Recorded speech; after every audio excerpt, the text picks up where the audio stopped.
Welcome to ബിന്യൂസ് biryani class. അപ്പൊ ഇന്നത്തെ ക്ലാസ്സിൽ നമ്മൾ പ്രാക്ടീസ് ചെയ്യുന്ന സെന്റൻസ് എന്ന് പറയുന്നത്, നമുക്ക് എന്തെങ്കിലും വയ്യാഴിക വന്നു, ഇപ്പൊ ഒരു പനി വന്നു, എന്തും ആയിക്കോട്ടെ, അപ്പൊ നമ്മൾ ഡോക്ടറെ അടുത്ത് പോകും അല്ലെ. ചെറിയ കാര്യങ്ങളൊക്കെ വളരെ സിമ്പിൾ ആയിട്ട് നമ്മൾ ഒരു ഡോക്ടറെ അടുത്ത് പോകുന്നു, സംസാരിക്കുന്നു. അപ്പൊ അവിടെ എന്തൊക്കെയാണ് സംസാരിക്കേണ്ടത്? അതോടൊപ്പം തന്നെ ഇപ്പൊ നമ്മൾ ലാസ്റ്റ് ക്ലാസ്സിൽ എന്താ പഠിച്ചത്? കുറച്ച് വെജിറ്റബിൾസിന്റെ പേര് പഠിച്ചു അല്ലെ. അതുപോലെ നമ്മുടെ കുറച്ച് ബോഡി പാർട്സ്, വളരെ ഇമ്പോർട്ടന്റ് ആയിട്ടുള്ള കുറച്ച് കാര്യങ്ങൾ നമുക്ക് പഠിക്കാം. ഓക്കെ, അത് തന്നെ ഞാൻ ഡോക്ടറെ അടുത്ത് പോയിട്ട് പറയാണ്, എനിക്ക് 2 ദിവസമായിട്ട് നല്ല പനിയാണ് എന്ന് പറയണം അല്ലെ. അപ്പൊ ആ ഒരു സെന്റൻസ് എങ്ങനെയാണ്? എനിക്ക് 2 ദിവസമായിട്ട് നല്ല പനിയാണ് എന്ന് പറയാനായിട്ട്, പനി എന്ന് പറയുന്നതിന് ഹിന്ദിയിൽ പറയുന്നത് ബുക്കാർ എന്നാണ്. ബുക്കാർ. അപ്പൊ മുझे 2 दिन से बहुत बुखार है, बहुत बुखार है. എനിക്ക് 2 ദിവസമായിട്ട് വളരെ നല്ല പനിയാണ് എന്ന് പറയുന്ന മുझे 2 दिन से बहुत बुखार है. പിന്നെ നമ്മൾ പറയല്ലേ, നല്ല തലവേദനയുണ്ട്, നല്ല തലവേദനയുമുണ്ട്. ബൗത്ത് സിർ ദർദ് ബി ഹെ. മനസ്സിലായ? അവിടെ യും തലവേദനയും കൂടെ എന്നുള്ള അർത്ഥത്തിലാണ് അവിടെ ബി വന്നത് കേട്ടോ. സിർ ദർദ് ബി ഹെ, ബൗത്ത് സിർ ദർദ്. സിർ ദർദ് എന്നാണ് പറയാ. സിർ എന്ന് പറയുന്നത് നമ്മുടെ തലേനെയാണ്. ഓക്കെ, ഹിന്ദിയില് ഒരു ബോഡി പാർട്ടാണല്ലോ സിർ എന്ന് പറയുമ്പോൾ തല. അപ്പൊ തലവേദന, വേദന പറയുന്നത് ദർദ്. നമ്മൾ ക്ലാസ്സുകളിൽ മുന്നിൽ നോക്കിയിട്ടുണ്ട് ഈ ഒരു വേർഡ് ഒക്കെ കേട്ടോ. ഓക്കെ, സിർ ദർദ് എന്ന് പറഞ്ഞാൽ തലവേദന. ബൗത്ത് സിർ ദർദ് ബി ഹെ. ഓക്കെ, അപ്പൊ സ്വാഭാവികമായിട്ട് ഡോക്ടർ ചോദിക്കും അല്ലെ, 2 ദിവസമായിട്ട് പനിയുണ്ട്, ഇപ്പോഴും കുറഞ്ഞിട്ടില്ല, എന്തെങ്കിലും മെഡിസിൻ കഴിച്ചായിരുന്നോ എന്ന് ചോദിക്കും അല്ലെ. ഏതെങ്കിലും മെഡിസിനെ പറയുന്നത് ദവായി എന്നാണ്. ദവായ്. ഏതെങ്കിലും കൊയ്, കൊയ് ദവായ്. ഇവ കഴിച്ചിരുന്നോ എന്ന് ചോദിക്കാനായിട്ട് നമ്മൾ എന്താ പറയാ? ഖന എന്ന് പറഞ്ഞാൽ കഴിക്കുക അല്ലെ. അപ്പൊ കൊയ് ദവായ് കയക്കുക എന്നാണ് നമുക്ക് മനസ്സിലാവുക അല്ലെ. പക്ഷെ ഇനിയിപ്പൊ അങ്ങനെയാണ് ചോദിക്കാൻ പറ്റുള്ളെങ്കിൽ അങ്ങനെയും ചോദിക്കാം, കുഴപ്പമൊന്നുമില്ല. എന്നാൽ പോലും ഡോക്ടർ ചിലപ്പോൾ ഇങ്ങനെയായിരിക്കും ചോദിക്കുക, കൊയ് ദവായ് ലിയേ തേക്ക. ലിയേ തേക്ക അവിടെ എടുത്തിരുന്നോ എന്നുള്ള അർത്ഥമല്ല വരുന്നത്, നമ്മളത് കഴിച്ചിരുന്നോ എന്നുള്ള അർത്ഥത്തിലാണ് ചോദിക്കുന്നത്. ഓക്കെ, ലേന എന്നുള്ള വേർഡിന്റെ ഒരു പാസ്റ്റ് ഫോം. ഏതെങ്കിലും മെഡിസിൻ കഴിച്ചായിരുന്നോ എന്ന് ചോദിക്കുന്നതാ. കൊയ് ദവായ് ലിയേ തേക്ക. ഏതെങ്കിലും മെഡിസിൻ കഴിച്ചായിരുന്നോ? അപ്പൊ നമ്മൾ പറയാണ്, സർ. എന്ന് പറയാനായിട്ട് ഹിന്ദിയിൽ ഹാം എന്നുള്ളതാ. അവിടെ നമ്മൾ ഹാം എന്ന് പറയണ്ട, എന്ന് പറഞ്ഞാൽ മതി കേട്ടോ. അതും അല്ലെങ്കിൽ സർ എന്നല്ലെങ്കിൽ കുറച്ചുകൂടി റെസ്പെക്ട് ചെയ്ത് നമ്മൾ പറയുന്നത് ജി എന്നുള്ള വേർഡാണ് ഹിന്ദിയിൽ. ഓക്കെ, ഹൻജി. അതിപ്പോ ആരും ആയിക്കോട്ടെ, കുട്ടികളോടായിക്കോട്ടെ, മുതിർന്നവരോടായിക്കോട്ടെ, ആരോടും ആയിക്കോട്ടെ, നമ്മൾ പരസ്പരം സംസാരിക്കുമ്പോൾ റെസ്പെക്ട് കൊടുക്കുന്നതാണ്. അതിപ്പോ മെയിൽ ആയാലും ഫീമെയിൽ ആയാലും ആരോടായാലും ഈ ഒരു വേർഡ് യൂസ് ചെയ്യാം, ഹൻജി. ഓക്കെ, ഇപ്പൊ നമ്മൾ കേട്ടിട്ടുണ്ടാവും റബ്ബിനെ ബനാദി ജോഡി എന്ന് പറഞ്ഞൊരു ഹിന്ദി ഫിലിം കണ്ടവർക്ക് അറിയാം. പരസ്പരം റെസ്പെക്ട് ചെയ്ത് പറയുന്നതാണ് ആ ഒരു ജി എന്നുള്ള വേർഡ്. ഓക്കെ, അപ്പൊ നമ്മൾ പറയാണ് ഹൻജി. കഴിച്ചിരുന്നു എന്താണ്? 2 ദിവസം 2 നേരം ഡോളോ കഴിച്ചിരുന്നു. 2 दिन 2 बार ഡോളോ ലിയാത്ത. 2 दिन 2 ദിവസം, 2 നേരം. 2 बार എന്താ കഴിച്ചേ? ഡോളോ ലിയാത്ത. 2 നേരം ഡോളോ എടുത്തിരുന്നു എന്ന് പറയുന്നതാ. എന്നിട്ടും കുറവില്ല എന്ന് നമ്മൾ പറയില്ലേ, എന്നിട്ടും കുറവില്ല എന്ന് പറയാനായിട്ട് ഫിർബി. എന്നിട്ടും കുറവില്ല. കം നെയ് ഹുവ. ഫിർബി കം നെയ് ഹുവ. എന്നിട്ടും കുറഞ്ഞില്ല എന്ന് പറഞ്ഞ. ഓക്കെ, അപ്പൊ ഡോക്ടർ സ്വാഭാവികമായിട്ടും പറയാം അല്ലെ, ശരി, എന്തെങ്കിലും ആന്റിബയോട്ടിക് ഒക്കെ എഴുതും അല്ലെ. എന്നിട്ട് എന്താ പറയാ, 3 ദിവസം കഴിച്ചിട്ട് കുറവില്ലെങ്കിൽ ബ്ലഡ് ടെസ്റ്റ് ചെയ്യേണ്ടി വരും അല്ലെ. അങ്ങനെയാണല്ലോ നോർമലി പറയാ. പനി ഇപ്പൊ നമ്മള് മെഡിസിൻ എടുത്ത് 2 ദിവസം കുറഞ്ഞില്ല, ഈ ഡോക്ടറെ അടുത്ത് പോയി ഒരു 3-5 ദിവസത്തെ ആന്റിബയോട്ടിക് തരും. എന്നിട്ടും കുറവില്ലെങ്കിൽ നമുക്ക് നെക്സ്റ്റ് സ്റ്റെപ്പാണ് അല്ലെ, ബ്ലഡ് ചെക്ക് ചെയ്യുന്നത്.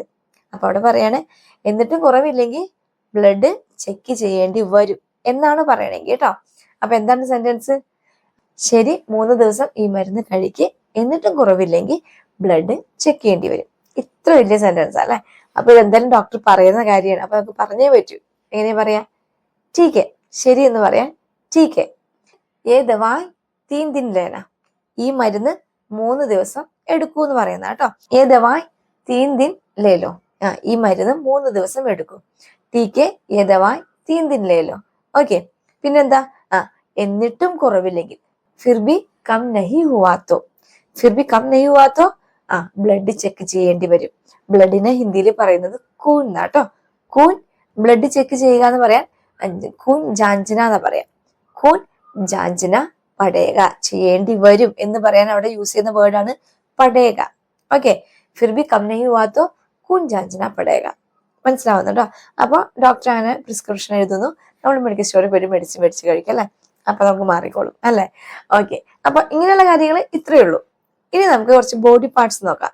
ഇപ്പൊ നമുക്ക് വേദന എവിടെയും വരാം അല്ലെ. ഇപ്പൊ കൈയാണ് വേദനയെങ്കിൽ എന്താ പറയണ്ടേ? ഹാത്ത്. ഹാത്ത് എന്നാണ് കൈയിനെ പറയാ.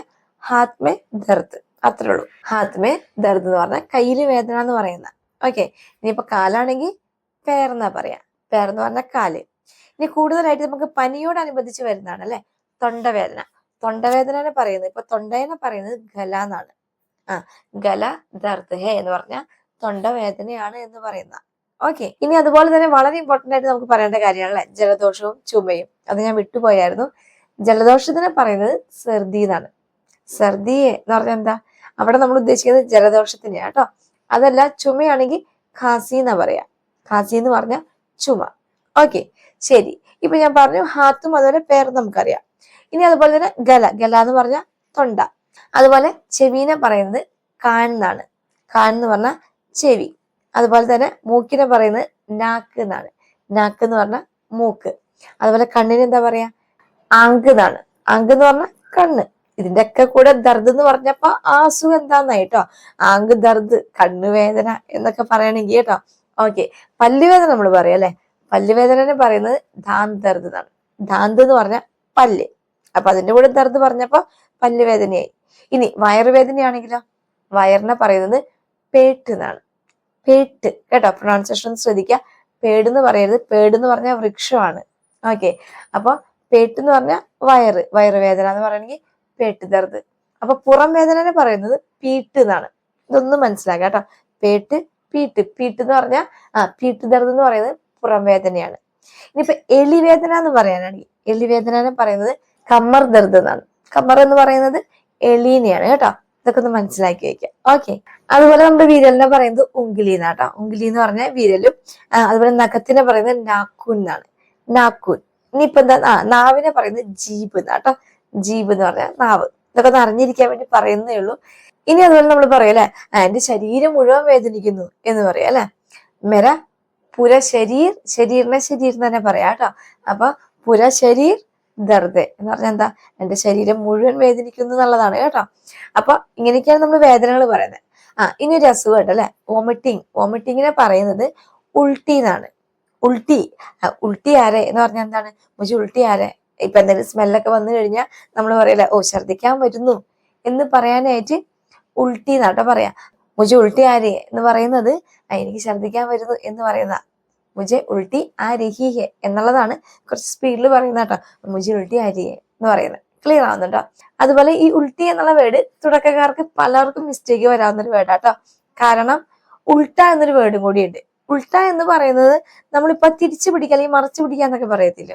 ഇപ്പൊ ഡ്രസ്സ് മറച്ചിടുക, അതല്ലെങ്കിൽ ചെരുപ്പ് തിരിച്ചിടുക എന്നൊക്കെ പറയത്തില്ല. അതൊക്കെ ഉൾട്ട എന്ന് പറയാ ചെയ്യുന്നത്. ക്ലിയർ ആയോ?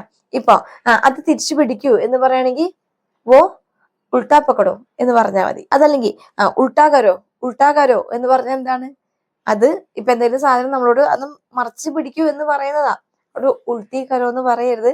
അവിടെ ഉൾട്ടിക്കരോ എന്ന് പറഞ്ഞാൽ അവിടെ വൊമിറ്റ് ചെയ്യൂ എന്നുള്ള അർത്ഥമായി പോവും. ജസ്റ്റ് ഒന്ന് പറഞ്ഞതേ ഉള്ളൂ. ഈ മിസ്റ്റേക്ക് ഒക്കെ തുടക്കത്തിൽ ഒരുപാട് പേർക്ക് വരും. അപ്പൊ നമ്മൾ അറിയാതെ നമ്മൾ ആ വേർഡ് യൂസ് ചെയ്തു പോയി. അപ്പൊ തന്നെ നമുക്ക് ടെൻഷൻ ആവും. പിന്നീട് നമുക്ക് മനസ്സിലാവും, അയ്യോ ഉൾട്ടി എന്ന് പറഞ്ഞാൽ വൊമിറ്റിങ്ങിനെ ആയിരുന്നല്ലോ എന്നുള്ളത്. പിന്നീട് നമുക്ക് തന്നെ സംസാരിക്കാനായിട്ടൊരു മടിയൊക്കെ തോന്നും. അതുകൊണ്ടാണ് ഇങ്ങനെയുള്ള വേർഡുകൾ ഞാൻ പറയുന്നത് കേട്ടോ. ഇത് മിസ്റ്റേക്ക് വരാതിരിക്കട്ടെ. ഓക്കെ, അപ്പൊ ഇത്രയേ ഉള്ളൂ. അതുപോലെ തന്നെ ഇവിടെ മറക്കുക എന്ന് ഞാൻ പറഞ്ഞല്ലോ, അവിടെ നമ്മൾ ഉൾട്ടാന്ന് പറഞ്ഞു. ഇനിയിപ്പോ നമ്മൾ ഓംലേറ്റ് അല്ലെങ്കിൽ ദോശയൊക്കെ ഉണ്ടാക്കുന്ന സമയത്ത് അവിടെ നമ്മളൊരു മറക്കലുണ്ട് അല്ലെ. അവിടെ മറക്കണേനെ പറയുന്നത് പളട്ടിന എന്നാണ്. പളട്ടിന. അവിടെ പൾട്ടോ എന്ന് പറയുന്നത് മറയ്ക്കൂന്ന് തന്നെയാണ്. പക്ഷെ അവിടെ അർത്ഥവ്യത്യാസം വരുന്നത്, ആ സിറ്റുവേഷൻ വ്യത്യാസം വരുന്നുണ്ട് അല്ലെ. ഇനി അതുപോലെ പനി ഉണ്ടായിരുന്ന ഒരു വ്യക്തിയുടെ പനി കുറഞ്ഞോ എന്നൊക്കെ നമ്മൾ അന്വേഷിക്കും അല്ലെ. അവിടെ പനി കുറഞ്ഞോ എന്ന് ചോദിക്കുക. പനി കുറഞ്ഞോ? ബുക്കാർ കം ഹോ ഗയാ ക്യാ. അവിടെ ക്യാ വെച്ചിട്ട് നമ്മൾ ക്വസ്റ്റ്യൻ ആക്കിയത് മാത്രം കേട്ടോ. ബുക്കാർ കം ഹോ ഗയാ എന്ന് പറഞ്ഞാൽ പനി കുറഞ്ഞു. ഓക്കെ, അവിടെ കുറഞ്ഞോ എന്ന് ചോദിച്ചപ്പോ അതിൻ്റെ കൂടെ ഒരു ക്യാ കൂടി പറഞ്ഞു, അത്രേ ഉള്ളൂ കേട്ടോ. ബുക്കാർ കം ഹോ ഗയാ, അല്ലെങ്കിൽ ഇങ്ങനെ ചോദിച്ചാലും മതി. അവിടെ ക്യാ പറഞ്ഞില്ലെങ്കിലും ബുക്കാർ കം ഹോ ഗയാ, പനി കുറഞ്ഞോ എന്ന് ചോദിക്കുന്ന. ഓക്കെ, അപ്പൊ അതല്ലെങ്കിൽ ആരോഗ്യം ഓക്കെ ആയോ എന്നാണ് ചോദിക്കണമെങ്കിൽ തബിയത്ത് ടീക് ഹോ ഗയാ ക്യാ എന്ന് ചോദിക്കാം. ഓക്കെ, ഇപ്പൊ വേറെ പല അസുഖങ്ങളും ഉണ്ടാവില്ല. ഇപ്പൊ പനി മാത്രമായിരിക്കില്ല, അപ്പൊ പല അസുഖങ്ങളുണ്ടാവും. ഇപ്പൊ ടയേർഡ് ആയിരിക്കാം, അതല്ലെങ്കിൽ ചുമയായിരുന്നുണ്ടാവാം, ജലദോഷമായിരുന്നുണ്ടാവും. അവിടെ നമ്മൾ ആരോഗ്യം ഓക്കെ ആയോ എന്നുള്ളതാണ് ഉദ്ദേശിക്കുന്നത്. അവിടെ ആ സെന്റൻസ് തബിയത്ത് ടീക്ക് ഹോ ഗയാ ക്യാ എന്ന് ചോദിച്ചാൽ മതി. ഓക്കെ, അപ്പൊ ബുക്കാർ കം ഹോ ഗയാ അല്ലെങ്കിൽ ബുക്കാർ കം ഹുവാ എന്ന് ചോദിക്കാം. ബുക്കാർ കം ഹുവാ ക്യാ, കം ഹുവ അല്ലെങ്കിൽ കം ഹോ ഗയാ, ഇതൊക്കെ ഒരേ മീനിങ് വരുന്നതാണ് കേട്ടോ. ഓക്കെ, പനി കുറഞ്ഞോ എന്ന് ചോദിക്കുന്നത്. അപ്പൊ നമ്മൾ എന്താ പറയാ? കുറച്ച് കുറവുണ്ടല്ലേ, തൊട കം ഹോ ഗയാ, തൊട കമ്മ, കുറച്ച് കുറഞ്ഞു എന്ന് പറയുന്നതാ തൊട കം ഹോ ഗയാ. ഓക്കെ, അതല്ലേ ഇപ്പൊ കുറച്ച് കുറവുണ്ട്, ഇപ്പൊ കുറച്ച് കുറവുണ്ട്, ഇതൊക്കെയാണ് നമ്മൾ മലയാളത്തിൽ പറയാ. ഇപ്പോൾ എന്ന് പറയാൻ അബ്, അബി അല്ലെങ്കിൽ അബ് എന്ന് പറയാം. തൊട കം ഹെ, ഇപ്പൊ കുറച്ച് കുറവുണ്ട്, അബ് തൊട കം ഹെ. ഓക്കെ, അതുപോലെ നമ്മൾ ചോദിക്കാം അല്ലെ, ഇപ്പൊ എങ്ങനെയുണ്ട്, അങ്ങനെയാണ് ആ സെന്റൻസ് എങ്കിൽ ഇപ്പോൾ എങ്ങനെയുണ്ട്, അബ് കൈസാ ഹെ, അബ് കൈസാ ഹെ, ഇപ്പോൾ എങ്ങനെയുണ്ട്, അബ് കൈസാ ഹെ. ഓക്കെ, അപ്പോഴാണല്ലോ നമ്മൾ പറയാ ഇപ്പൊ കുറച്ച് കുറവുണ്ട്, അബ് തൊട കം ഹെ. ക്ലിയർ ആവുന്നുണ്ടോ? അപ്പോൾ ഇങ്ങനെയുള്ള കുട്ടി കുട്ടി സെന്റൻസുകൾ നിങ്ങൾക്ക് വേണ്ടി പ്രാക്ടീസ് ചെയ്യാൻ വേണ്ടിയിട്ടാണ് ഞാൻ. ഇതിപ്പോ ഒരു സിറ്റുവേഷൻ വൈസാണല്ലോ നമ്മൾ സംസാരിക്കുന്നത്. അപ്പോൾ അവിടെ എന്തൊക്കെയാണ് വരുന്നതെന്നുള്ളത് നിങ്ങൾക്ക് ചിലപ്പോൾ വളരെ ഡൗട്ട് ആയിരിക്കും, നമുക്ക് അവിടെ എന്തൊക്കെയാണ് സംസാരിക്കേണ്ടി വരിക. അപ്പൊ ഇങ്ങനെയുള്ള കുട്ടി കുട്ടി കാര്യങ്ങൾ നമ്മൾ മനസ്സിലാക്കി പോയി കഴിഞ്ഞാൽ വളരെ കുറച്ച് കാര്യങ്ങൾ നിങ്ങൾ പറഞ്ഞ് പ്രാക്ടീസ് ചെയ്താൽ മതി. ഓരോ സിറ്റുവേഷനിലും വളരെ ഇമ്പോർട്ടന്റ് ആയിട്ടുള്ള കുട്ടി കുട്ടി കാര്യങ്ങൾ മാത്രം മനസ്സിലാക്കി കഴിഞ്ഞാൽ വളരെ സിമ്പിൾ ആയിട്ട് നമുക്ക് സ്റ്റാർട്ട് ചെയ്യാൻ പറ്റും. സ്റ്റാർട്ട് ചെയ്ത് കഴിഞ്ഞ് നമ്മൾ ഓട്ടോമാറ്റിക് ആയിട്ട് പഠിച്ചു പോകുന്നതാണ്. അതല്ലാതെ ഒരുപാട് കാര്യങ്ങൾ പഠിച്ചുകൊണ്ടല്ല ആരും നമ്മൾ ഹിന്ദി സംസാരിക്കുന്നത്. ഈവൻ ഹിന്ദി അല്ല, ഏത് ഭാഷയായാലും കുറച്ച് കാര്യങ്ങൾ നമ്മൾ അറിയേണ്ട കാര്യമുള്ളൂ, പിന്നൊക്കെ തന്നെ ആയിക്കോളും കേട്ടോ. അപ്പൊ ഇത്രയേ ഉള്ളൂ. ഇനിയിപ്പോ നമ്മൾ ഒരു വ്യക്തിയോട് പറയാണ് ടേക്ക് കെയർ എന്ന് പറയും അല്ലെ, ടേക്ക് കെയർ എന്നാണ് ഇപ്പൊ ഈ ഒരു സിറ്റുവേഷനിൽ നമ്മൾ പറയണേ. ടേക്ക് കെയർ എങ്ങനെയാ പറയണ്ടേ? അപ്പന ഖ്യാൽ രക്കന, അപ്പന ഖയാൽ രക്കന എന്നാ പറയാ കേട്ടോ സെന്റൻസ്. അപ്പന ഖയാൽ രക്കന.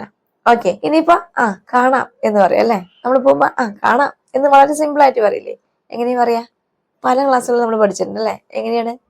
മിലേങ്കെ, മിലേങ്കെ, മിലേങ്കെ എന്ന് പറഞ്ഞാൽ. ഓക്കെ, അപ്പൊ ഇത്രയേ ഉള്ളൂ. വളരെ സിമ്പിൾ ആയിട്ടുള്ള സെന്റൻസുകളാണ്. നിങ്ങൾ മാക്സിമം മനസ്സിലാക്കി പ്രാക്ടീസ് ചെയ്യാം കേട്ടോ. അപ്പൊ നമുക്ക് അടുത്ത ക്ലാസ്സിൽ കാണാം. ഓക്കെ.